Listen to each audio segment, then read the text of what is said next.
It is 7 p.m. in London on April 25th, 2026. While most of the world remains asleep, the very structure of the British monarchy has just experienced a seismic transformation, one the mainstream media seems unwilling to touch. What you're about to see is a breaking investigation into what insiders are now referring to as the 18th 444 Protocol. At this moment, we are tracking a pattern of high-level movements within the Windsor family that points to King Charles III's reign entering a transition phase far more unstable than anyone predicted. If you're watching this now, you're witnessing the first decoded report of a power struggle that didn't begin with a speech, but with a piece of jewelry. To understand why today's headlines are filled with talk of a succession crisis, we need to rewind to a cold morning in February 2023. At the time, it looked like nothing more than a fashion choice. But to those familiar with the calculated language of royal symbolism, it marked the opening move in a battle for the crown's very identity. Queen Camilla appeared wearing a brooch designed in the shape of the Tudor crown, featuring the distinct cipher of King Charles III. To the average observer, it was simply an ornate piece, silver adorned with sapphires, rubies, and emeralds. But to constitutional analysts, it signaled something far more serious, a deliberate statement of power. One seasoned palace insider was overheard remarking, "The queen isn't just wearing a brooch, she's wearing an insurance policy." The message couldn't have been clearer. She was no longer acting solely as consort. She was presenting herself as a direct extension of the king's authority. At a time when whispers about his health had just begun circulating privately, she was quite literally fastening his power to herself. But here's the detail that shifted everything. Our investigation traced a specific entry connected to room 1844 inside Buckingham Palace. Traditionally reserved for high-level diplomatic meetings, this room quietly became the center of a bureaucratic shift. According to a leaked internal memo, Camilla's personal jewelry collection was formally approved for separate classification, detached from the primary archives of the late Queen Elizabeth II. Inside that room, a senior archivist reportedly raised concerns, asking, "Why are we separating the Queen Consort's assets from the historical record?" The reply from the Queen's private office was immediate and decisive. Current stability requires complete focus on the king's immediate circle. No further discussion was permitted. That moment marked the beginning of what insiders are now calling the soft regency. By invoking the Royal Decree of 1917, a legal framework governing royal symbolism, Camilla's team initiated a strategy of image consolidation. This wasn't just preparation for a reign. It was the construction of a protective stronghold. Here's how the system unfolded. First, introduce a dominant visual symbol, like the Tudor crown brooch, to establish a repeated association with authority. Second, anchor that symbol within a legal precedent, ensuring it cannot be easily challenged.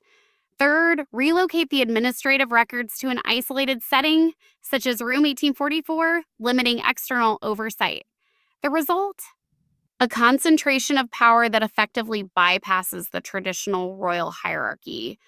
Now, as of this morning, April 25th, 2026, that carefully built fortress is beginning to show signs of fracture. While Camilla worked to project permanence, she overlooked one crucial variable, the quiet ascent of Prince Edward. As she reinforced her position with gemstones and symbolism, Edward was operating in the background, building influence without needing visible displays of authority. If you're finding this level of analysis more revealing than standard tabloid coverage, consider liking the video and subscribing. We're tracking these developments in real time, and your support helps keep us ahead of the palace's PR narrative. What's your take? Was Camilla's use of the Tudor crown a strategic effort to safeguard the king, or a calculated move to secure her own future? Comment below to show you're following the investigation. Now, the situation has escalated. We've received reports that during an unscheduled meeting yesterday at Sandringham, a direct confrontation took place between aides from the Queen's office and representatives of the Duke of Edinburgh regarding the summer engagement schedule. The issue is no longer about who will wear the crown, but who controls the story while the king recovers. The once quiet prince is no longer silent, and the woman at the center of power is beginning to realize that symbols only hold weight as long as people believe in them. Stay with us, because in the next phase of this investigation, we'll uncover the hidden alliances forming around Prince William's future reign and the one individual Camilla never expected to turn against her. Data finalized in the early hours of April 25th, 2026 has already sent shockwaves through the corridors of power, waves that no amount of palace messaging can contain. We've obtained the latest internal polling from YouGov, and figures indicate a critical tipping point for the current establishment. As of this week, Queen Camilla's favorability rating has dropped to 42%, pushing her into dangerous territory with a net negative public perception. For a queen consort within a constitutional monarchy, these figures aren't just weak, they represent a direct threat to institutional stability. Yet, as the Queen's ratings continue to collapse, the numbers surrounding the Duke of Edinburgh are moving in an entirely different direction. Prince Edward has quietly climbed to a 51% approval rating, paired with an exceptionally low unfavorable score of just 19%. This is no accident. It reflects a deeper structural shift in how the monarchy is being managed behind the scenes. What we're witnessing is the rollout of what insiders describe as a media starvation strategy. The method is simple but highly effective.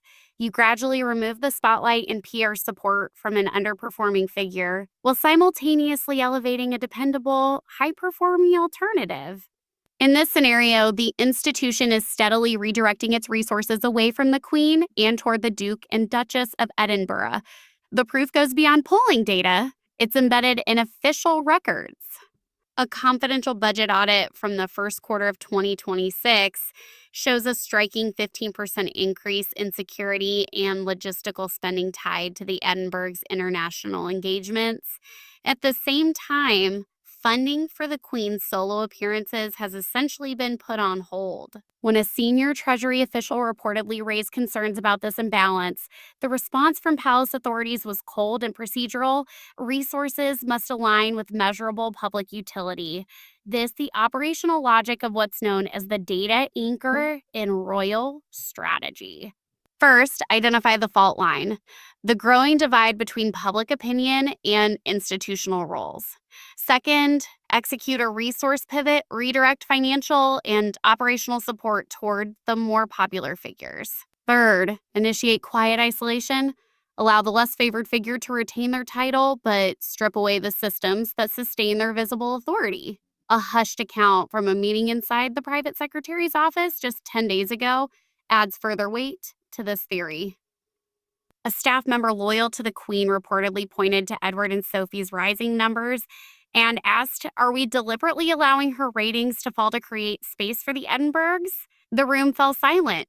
No one challenged the suggestion. Instead, a senior advisor calmly adjusted his glasses and replied, "The numbers simply reflect the reality of the service being delivered. That reality has now produced a clear fracture within the royal household." Camilla is becoming increasingly isolated, her schedule filled with smaller, largely domestic ceremonies, while Edward is being positioned on the global stage as the forward-facing symbol of the monarchy's future. To the public, he appears as a diligent and reliable prince. To the institution, he represents a strategic asset capable of stabilizing the transition into the next reign. But the most alarming aspect of this data isn't what it reveals about the present. It's what it signals about the approaching deadline. With the official budget review for the next fiscal year expected to be finalized within the next 72 hours, the Queen is confronting the possibility of a complete institutional eclipse. The question is no longer whether she is being sidelined. It's how long she can maintain relevance when those responsible for her protection and public image have already shifted their loyalty to the figure operating just out of sight. The once quiet prince is no longer simply a supporting member of the family. He has become the standard against which the Queen's shortcomings are being measured. And by all indications, he is ahead. To fully grasp the scale of the crisis unfolding on April 25th, 2026, we need to analyze the blueprint of a silent 3-year campaign. What we're seeing is not coincidence. It's a meticulously executed timeline of institutional consolidation. This is the strategy that allowed Prince Edward to move from the margins of the Windsor family to its very center, effectively bypassing the traditional power gatekeepers. The first major milestone came on March 10th, 2023, in Edinburgh, when King Charles granted Edward the title of Duke of Edinburgh. It was publicly framed as a gesture of familial respect. A brother honoring a legacy, in reality, it carried far greater strategic weight. By assuming that title, Edward didn't just inherit a designation. He gained access to Prince Philip's extensive military network, along with deeply established ties to the highest levels of the British Armed Forces. One retired general reportedly described the transition as seamless, noting that Edward had quietly secured the loyalty of key regiments while much of the family's attention was diverted by legal distractions overseas. Then came the moment of exclusion on April 9th, 2024, when the king released his honors list recognizing Camilla, William, and Catherine, while Edward's name was notably absent. This omission was not accidental. It was a calculated move. Edward's response, however, was even more strategic: complete silence. He issued no statements. He leaked no frustrations. He avoided briefing sympathetic media outlets. Instead, he allowed public perception to fill the vacuum, letting the narrative form on its own. The backlash directed at the Queen's camp came quickly, with the public interpreting the situation as a display of petty insecurity from the palace's inner circle. By choosing silence, Edward secured the moral advantage, leaving Camilla's faction appearing increasingly isolated and driven by self-interest. By May 15th, 2025, Edward put his international strategy into motion in Papua New Guinea. With the king's health restricting his ability to travel, Edward stepped forward to represent the crown during the 50th anniversary of independence. He wasn't merely attending, he was operating as a de facto shadow king of the Commonwealth. Diplomatic sources on the ground described his presence as stabilizing, offering a sense of continuity that the queen consort was unable to project. That diplomatic gap widened further on December 12th, 2025, in Tokyo. There, Edward and Sophie reinforced ties with the Japanese imperial household, an important diplomatic front that had been largely neglected by the Queen's office. A source within the Foreign Office later suggested that the Edinburghs were carrying the real workload while the Palace Center remained focused on appearances. But the most decisive move, the one that earned Edward the nickname, took place on March 22nd, 2026, at Wood Farm on the Sandringham estate. Edward reportedly traveled there to confront Prince Andrew directly over his refusal to vacate his royal residence. According to a security staff member who overheard the exchange, Edward remained calm throughout. He simply told his brother, "You are pulling the institution down with you, Andrew, for the sake of the crown and for William's future. This ends now." In that moment, Edward handled what the king could not bring himself to address. He absorbed the internal turmoil, contained the situation, and left without seeking recognition. This brings us to the clearest visual signal of the shifting order: Easter Sunday, April 5th, 2026, at Windsor. The arrangement and positioning alone spoke volumes. Edward and his son James were not placed within the Queen's immediate sphere. Instead, they stood deliberately aligned within Prince William's frame. The message was unmistakable: the future of the dynasty standing unified, while Camilla appeared increasingly tied to the fading structure of the present. One royal analyst observed that the distance between the Queen and the Duke that morning felt measured in miles rather than inches. As of today, the timeline reveals a figure who has steadily replaced the Queen's influence with his own institutional value. He has secured the military connections, strengthened Commonwealth ties, and aligned himself with the heir to the throne. Yet one final piece remains. A meeting held just 48 hours ago suggests that the final move may already be in motion. What transpired behind those closed doors could determine who truly holds authority when this current reign comes to an end. The blueprint is complete. What remains is execution. To the outside world, he is still seen as the quiet prince, a background figure in the ongoing drama of the House of Windsor. But inside palace circles, as of April 25th, 26, Prince Edward has become something far more consequential. He is now referred to as the cleaner.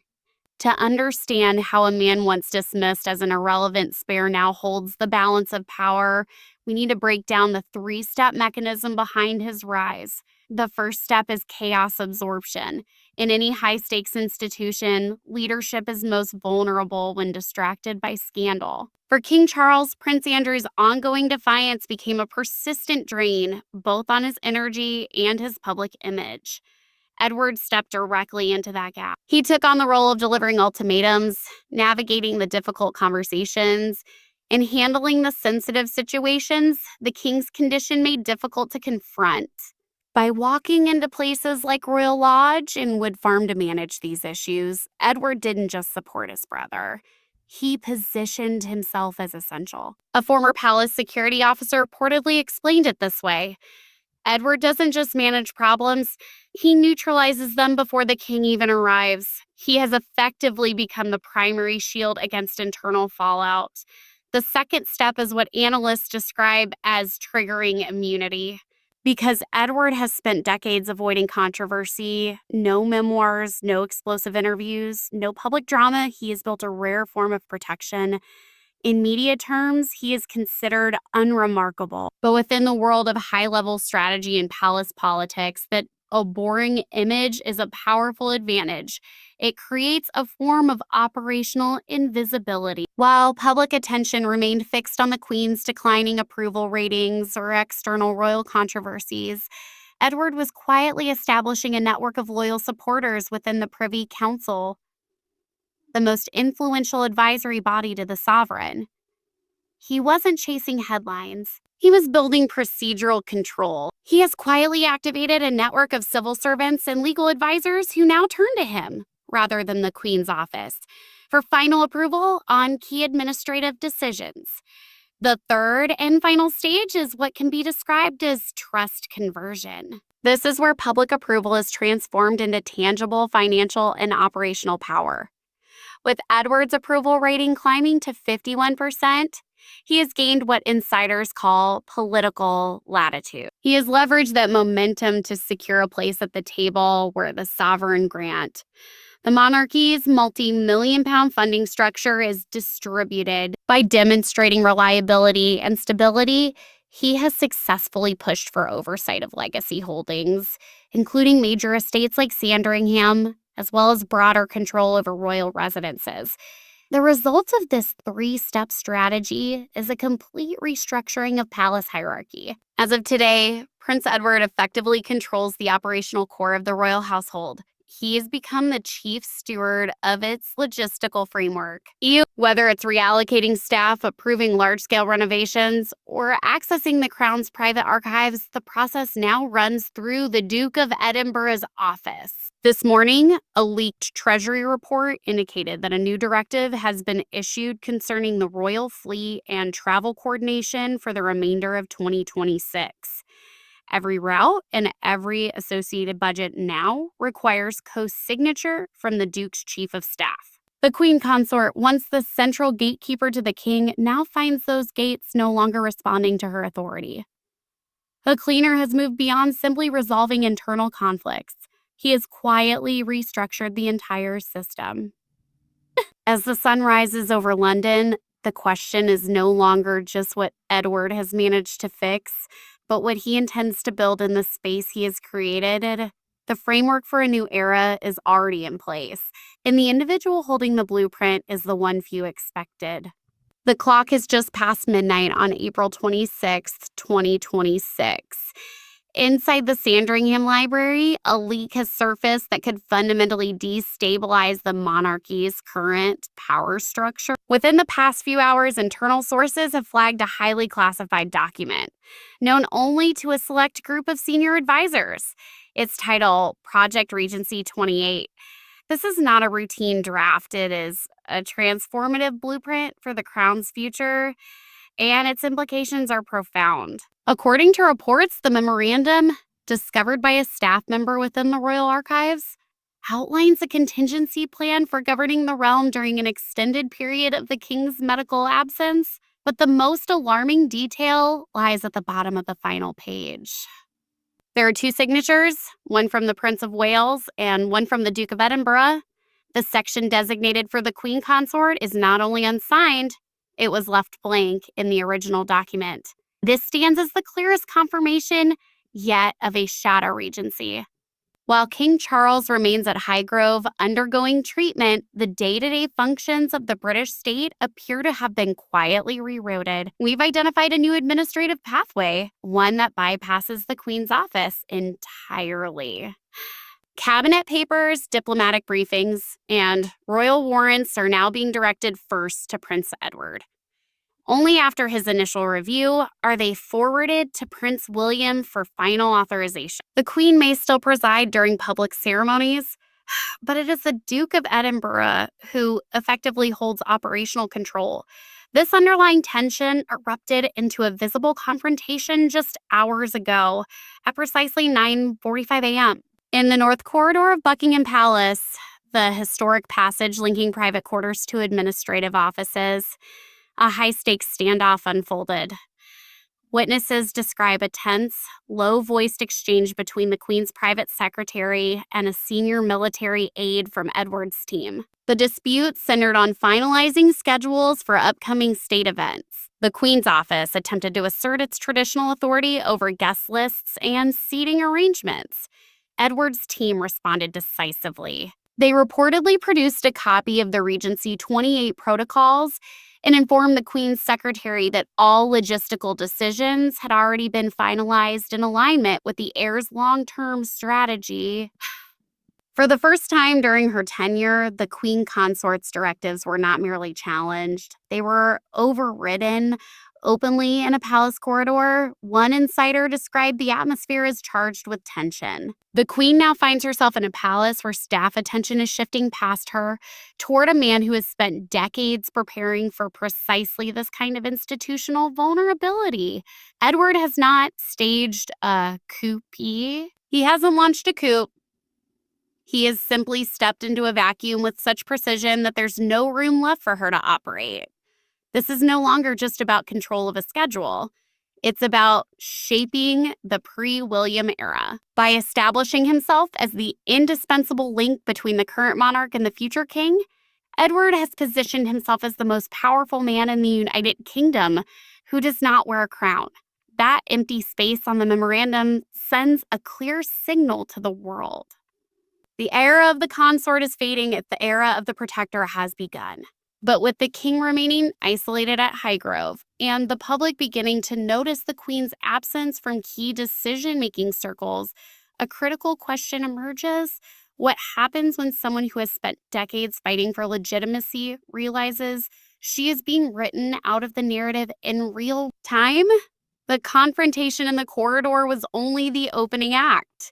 The next 24 hours will determine whether this transition remains contained behind closed doors or erupts into a full constitutional crisis. As we stand at the edge of this new phase on April 26, 2026, the data and internal documents point toward 3 possible outcomes for the House of Windsor. Project Regency 28 has shattered the existing balance, forcing the palace into a high-stakes calculation of survival. The first scenario, the worst-case fracture, would trigger a full-scale media conflict. Internal whispers suggest that Camilla's camp may already be reviewing archival material related to the Duchess of Edinburgh's early years, searching for leverage against Edward by targeting Sophie. Such a move would represent a scorched earth strategy, a deliberate attempt to redirect public attention through fresh controversy. If this unfolds, the monarchy could enter a period of intense internal disputes and legal entanglements, effectively freezing its functionality while the king continues treatment at Highgrove. The second scenario is a gilded compromise. In this outcome, a quiet agreement is reached behind closed doors. Camilla retains her title and outward status, but gradually withdraws to Mill, her private residence. She would step away from daily governance, leaving operational control to the emerging William Edward alliance. It would be a silent retreat, controlled, dignified, and free of public confrontation, allowing the transition to unfold smoothly. A third and most likely scenario is what insiders are calling the silent regency. Under this model, King Charles remains monarch in title, but Edward is formally elevated to Lord President of the Council. This is far more than a ceremonial role. It would legally formalize his position as the monarchy's central operator, granting him authority over the Privy Council and enabling him to guide the transition toward Prince William's anticipated coronation in 2027. The result would be a stable, carefully managed bridge anchored by the most dependable figure within the family. But as this investigation draws to a close, one final and unsettling detail has emerged. For decades, Prince Edward has been the overlooked Windsor, the one the world rarely focused on. But during that time, he has observed, waited, and learned exactly how the machinery of power operates. While public attention remained fixed on royal drama, Edward's team was deep within legal archives, examining a little-known clause within the Regency Act. This provision, largely ignored by mainstream coverage, acts as a constitutional failsafe. It can be activated if a sovereign is deemed unable to fulfill their duties temporarily or permanently. Within that clause lies a mechanism capable of removing a consort's administrative influence and transferring authority to a council of state, led by the heir and a designated protector. At this moment, Edward appears to hold that mechanism in reserve. And at 6:45 this morning, a courier from the Duke of Edinburgh's office was seen delivering a letter sealed with heavy red wax to Prince William's residence at Adelaide Cottage. What that letter contains may be the final piece of the puzzle. Is this the conclusion of the Queen's influence or the foundation of a new, unbreakable alliance? To find the answer, watch closely. Focus on the seating arrangements at next week's state ceremony. If a key seat near the king's throne remains unoccupied, the message will be unmistakable. The truth is no longer hidden within the crown itself. It rests with the man who knows exactly where the keys to the palace are kept. If this investigation shed light on the unseen dynamics behind palace walls, consider liking the video and subscribing to stay informed as the story develops. And the next 72 hours will be decisive. What do you think was inside that sealed letter? A warning or a pact? Share your thoughts in the comments below. Every perspective matters. Stay tuned because the next video will dive even deeper into the alliances forming around William's future reign. This is Star Spotlight, where truth still shines even in the shadows.